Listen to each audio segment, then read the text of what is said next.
this is what my ab V taper looks like right now. And if your goal is to look good topless for the beach, you know, with the summer coming up, then this is an absolute must. And in this video, I'll be giving you a quick, short, no BS guide on how to get your V taper visible in the next 2 months or so. Now this video will be divided into 2 main parts. The first one will be exercises that you should be doing, and the second one will be dieting, body fat percentage, and all that sort of stuff. But first, I want to discuss the misconception of that you don't need to train abs, you just have to diet and they'll become visible. That is technically true, but it's also very, very false. Because if you do that, your abs will be visible. But if you want those defined, shredded six-pack that, you know, the ones that all the girls want, blah, blah, blah, then you need to train abs. Imagine someone gave you that advice about biceps. Oh, if you want your biceps veins to become visible, don't train biceps, just go on a calorie deficit. You'll get bicep veins, but you'll be a skinny dude that no one wants to look at. So first things first, you gotta train abs as well as diet. Both are equally important for training any muscle group. But now, when it comes to training abs, what exercises should you be doing? There are 3 main ones. The first one is hanging leg raises, and this is by far the best exercise for lower abs in my opinion.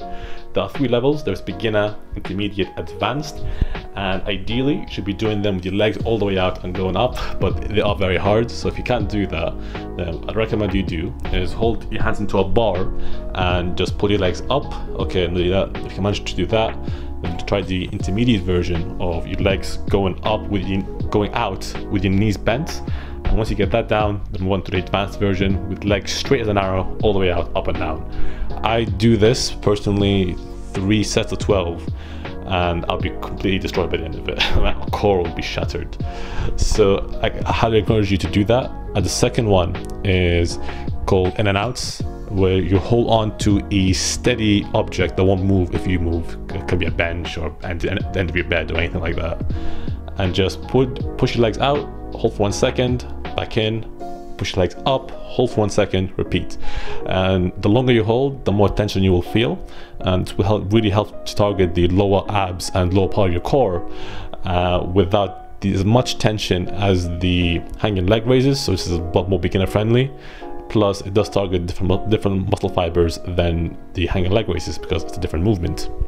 And other exercises you can be doing are something like bicycle crunches, where it targets the lower core as well as the obliques, or any other ab exercises to target different parts of your core. But those 2, the in and outs and hanging leg raises, are by far the best 2 for lower abs in my opinion.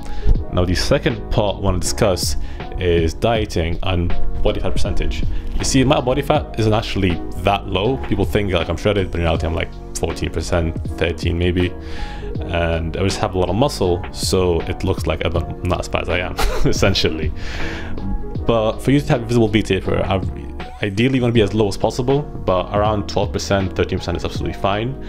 And if you want to lose weight, you know, you can be in a calorie deficit. Everybody knows that. And when it comes to being on a calorie deficit, you have 2 main options. You can either A, increase the amount of calories that you output by moving around more and doing more cardio, or you can B, decrease the amount of calories that you consume by dieting and avoiding calorie condensed foods. Now a tip that helped me to be on the calorie deficit more easily is to run everywhere. So I went to the gym, run back home, went to work, run back home. If I had college, I'd run there and run back home. And that allowed me to increase my total burn calories from around 2,000 to 2,100 to on average being around 2,600 per day. So it's like that, I was able to increase my calorie output by 500. And because the gym and work, things I was going to anyways, it didn't feel like I was going out of my way to do cardio. It just felt like a convenient option to add it to my routine. Plus it's much cheaper as well, especially with gas prices and the state of the economy right now in the UK. It's going crazy.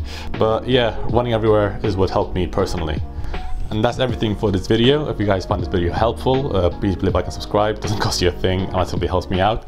If you'd like some private coaching on fitness or mentality or mindset training, feel free to send me a message on the email link in the description. And once again, thank you so much for your time and attention. I really appreciate it. I'll see you guys in the next video. Bye bye.